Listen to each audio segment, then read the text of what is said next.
E fala galera, tudo bem com vocês? Nessa aula vamos conversar sobre os aspectos gerais do México. Então o território nacional do México, ele tem ali 1.959.247 km².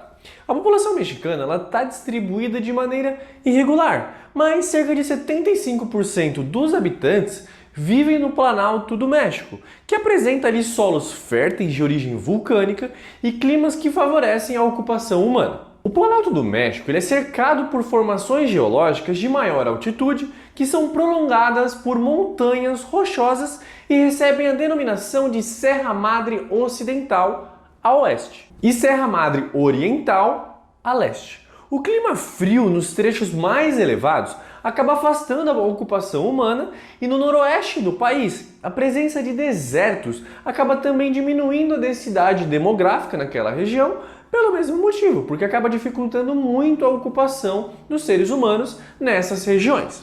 Mas agora falando um pouco sobre a capital, a Cidade do México, que é a capital do país, ela abriga mais de 22 milhões de habitantes e a Cidade do México ela apresenta alguns problemas típicos das grandes concentrações urbanas em países pobres, como por exemplo áreas de miséria, falta de infraestrutura, elevados índices de poluição atmosférica, tráfego, trânsito bem caótico, entre vários outros problemas. Ao mesmo tempo, existem algumas regiões com boa qualidade de vida e que contam com infraestrutura adequada à população e também à economia. Agora que falamos sobre essas questões mais gerais, vamos falar sobre a população do país. Com cerca de 130 milhões de habitantes, a população mexicana ela é predominantemente formada pela miscigenação, ou seja, pela mistura entre os povos, entre os ameríndios e descendentes dos colonizadores espanhóis.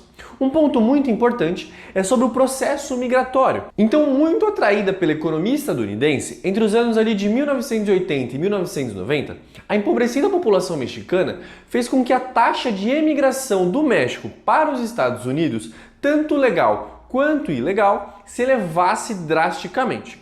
Então hoje, os imigrantes mexicanos, eles compõem ali 27% da população migrante dos Estados Unidos. E as remessas de dinheiro para parentes do México chegam a 16 bilhões de dólares por ano.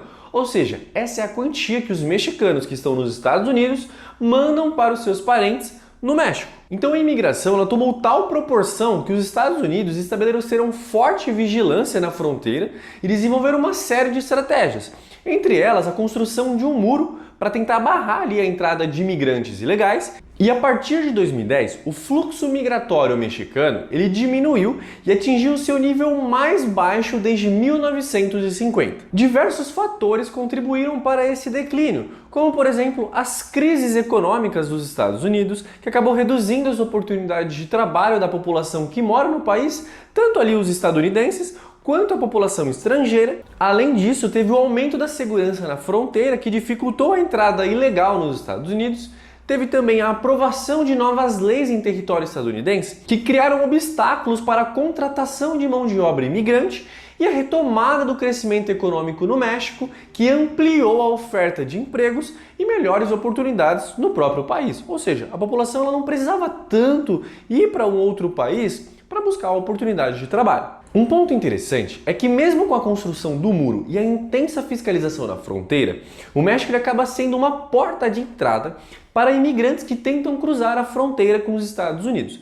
A maior parte acaba também vindo ali de Honduras, Guatemala e El Salvador. Só para vocês terem uma noção, em 2011, a Polícia de Fronteira estadunidense ela barrou cerca de 46 mil imigrantes ilegais, principalmente desses 3 países que eu acabei de comentar com vocês. Além disso, com a crise ali na Europa e nos Estados Unidos e o crescimento econômico verificado nos últimos anos no México, muitos estão procurando esse país, o México, para viver. Ou seja, houve um aumento no número de estrangeiros no país, principalmente ali na região de fronteira, no norte do país, onde se localiza uma série de empresas estrangeiras. Essas áreas elas recebem desde executivos a trabalhadores braçais, vindos praticamente de todo o mundo, inclusive dos Estados Unidos. Apesar disso, a forte desigualdade social e econômica e a educação de baixo nível e o alto índice de criminalidade ameaçam esse momento de crescimento do país que eu comentei com vocês. Então essa foi a nossa aula sobre os aspectos gerais do México.